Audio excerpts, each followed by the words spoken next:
আসসালামু আলাইকুম ওয়া রাহমাতুল্লাহ। আশা করি সকলেই ভালো আছেন। যারা কথাগুলো শুনছেন সকলকে অনেক অনেক প্রীতি ও শুভেচ্ছা। বিশেষ একটি খবর নিয়ে হাজির হলাম আপনাদের মধ্যে। ইতিমধ্যেই সেনা প্রধান কড়া হুঁশিয়ারি বার্তা দিয়েছেন জাতির উদ্দেশ্যে তথা সাধারণ মানুষ থেকে শুরু করে রাজনীতিকবিদ তথা এই দেশ সম্পর্কে তিনি বাস্তবতা তুলে ধরে হুঁশিয়ারি উচ্চারণ করেছেন, সেই সাথে সতর্ক করেছেন সকল শ্রেণী পেশার মানুষ, রাজনীতিবিদ থেকে শুরু করে সরকার থেকে শুরু করে সকলকে। তিনি বলেছেন, আমি আপনাদের সতর্ক করে দিচ্ছি, পরে বলবেন যে আমি আপনাদের সতর্ক করিনি। আপনারা যদি নিজেদের মধ্যে ভেদাভেদ ভুলে একসাথে কাজ না করতে পারেন, নিজেরা যদি কাদা ছুড়াছুড়ি করেন, মারামারি কাটাকাটি করেন, দেশ এবং জাতির স্বাধীনতা সার্বভৌমত্ব বিপন্ন হবে। আমি আজকে বলে দিলাম, নইলে আপনারা বলবেন আমি আপনাদের সতর্ক করিনি। আমি সতর্ক করে দিচ্ছি আপনাদের। আমার অন্য কোনো আকাঙ্ক্ষা নেই। দেশ এবং জাতিটা একটা সুন্দর জায়গায় রেখে সেনানিবাসে ফেরত যাওয়া। তিনি এভাবেই নিজের আকাঙ্ক্ষার কথাও বলেন। আইন শৃঙ্খলা পরিস্থিতি নিয়ে তিনি বলেন যে আইন শৃঙ্খলা পরিস্থিতি খারাপ হওয়ার কারণ হচ্ছে আমরা নিজেদের মধ্যে হানাহানি বিষোদ্গারে ব্যস্ত। এটা অপরাধীদের জন্য একটা চমৎকার সুযোগ। আমরা একত্রিত থাকলে তা মোকাবেলা করা সম্ভব। দীর্ঘদিন আমরা যে সুন্দর পরিবেশ পেয়েছি, এর জন্য সামরিক বেসামরিক সকল শ্রেণী পেশার মানুষ প্রতিষ্ঠানগুলোকে সহযোগিতা করেছে।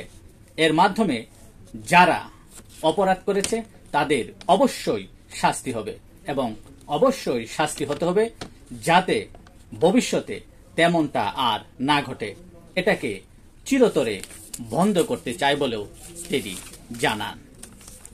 তিনি আরো বলেন যে police, RAB, BGP, DGFI, NSI, Ansar কাজ করছে না।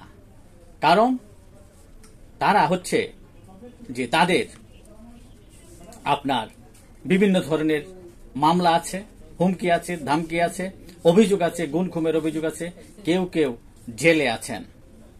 তিনি বলেন এমন ভাবে কাজ করতে হবে যেন এই প্রতিষ্ঠানগুলোকে আন্ডারমাইন না করা হয়। এই প্রতিষ্ঠানগুলোকে আন্ডারমাইন করে যদি মনে করেন আপনারা ভালো থাকবেন, সেটা কখনোই সম্ভব নয়। এটা সম্ভব নয়। তিনি জোর দিয়ে আবার উচ্চারণ করেন এভাবে।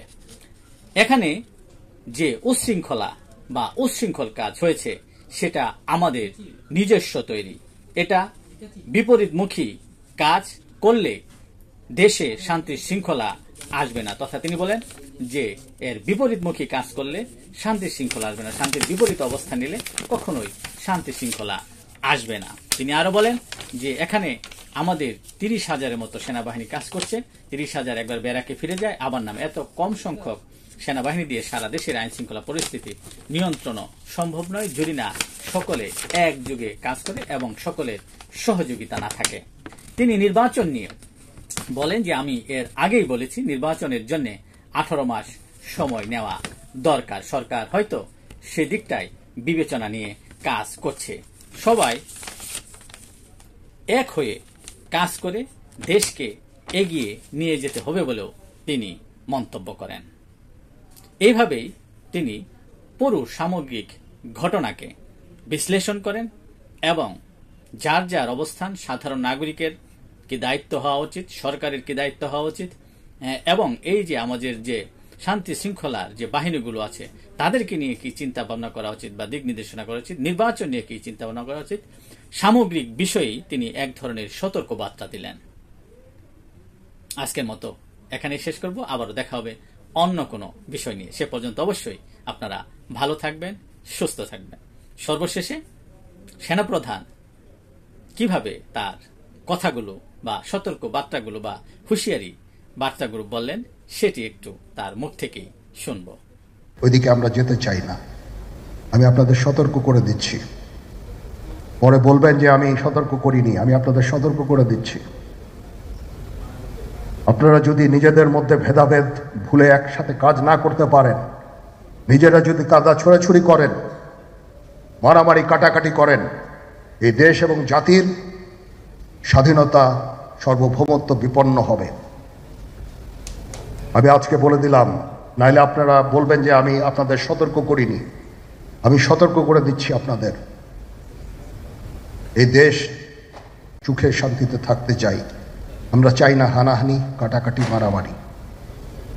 সেই উদ্দেশ্যে আমি কাজ করে যাচ্ছি, আমরা কাজ করে যাচ্ছি। আমাদের সেনাবাহিনীর প্রতি আক্রমণ করেন না। একটা কমন জিনিস আমি দেখতে পাচ্ছি, সেনাবাহিনী এবং সেনা প্রধানের প্রতি বিদ্বেষ কারো কারো। কি কারণে আজ পর্যন্ত আমি এটা খুঁজে পাইনি।